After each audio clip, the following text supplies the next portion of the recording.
যারা কোনো কর্পোরেট ওয়ার্ল্ডে জব করে অথবা অন্য কোনো যেকোনো অর্গানাইজেশনে কোনো কাজ করছে বা জব করছে, তারা অনেক সময় প্রচণ্ড ফ্রাস্ট্রেটেড হয়ে যায়। এইটা ভাবে যে একঘেয়ে কাজ, মানে একঘেয়ে কাজই হয়ে যাচ্ছে। কোনো রকম কোনো আম ভালো অপরচুনিটি নেই, কোনো রকম কোনো অ্যাপ্রিসিয়েশন নেই, ঠিক মতন ইনক্রিমেন্ট হচ্ছে না।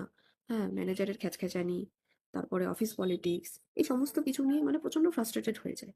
তাদেরকে আমি বলি, যখনই এইরকম মনে হবে যে মানে এইরকম ক্রিটিক্যাল কন্ডিশনে কিভাবে আমি সার্ভাইভ করব, তখন একটা জিনিস মনে রাখবে, এর চাইতেও আরো ক্রিটিক্যাল একটা জব রোল আছে, যেখানে না কোনো রকম কোনো অ্যাপ্রিসিয়েশন আছে, না কোনো রকম প্রশংসা বা কোনো স্যালারি ইনক্রিমেন্ট, না কোনো ছুটি হলিডে, ঠিক আছে, কোনো কিছুই নেই।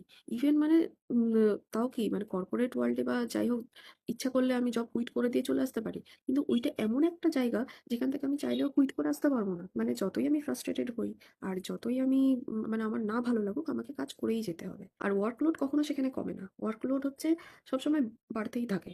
সেটা কোন জায়গা জানো? যারা হাউসওয়াইফ বা হোম মেকার যাই বলো না কেন, একেকজন একেক রকম মত পোষণ করতে পারে, সেইটা।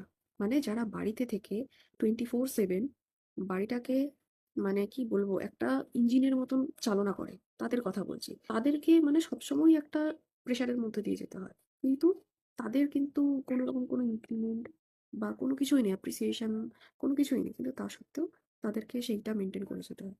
ফ্রাস্ট্রেশন কি যেখানে আসে না, সেখানেও আসে। কিন্তু সেটা সবসময় বাইরে প্রকাশ পায় না। তাই বলছি, যখনই এরকম মনে হবে জীবনে অনেক এরকম ক্রিটিক্যাল কন্ডিশন আসবে, মানে মনে হবে যে আর কোনো রাস্তাই খোলা নেই বা আমি কি করে এখান থেকে সার্ভাইভ করব, তখন সবসময় এটা মনে রাখবে যে হয়তো আমার চাইতেও কেউ কোনো খারাপ পরিস্থিতিতে টিকে রয়েছে। সে যখন সেখান থেকে সার্ভাইভ করতে পারছে, তাহলে আমি কেন পারব না?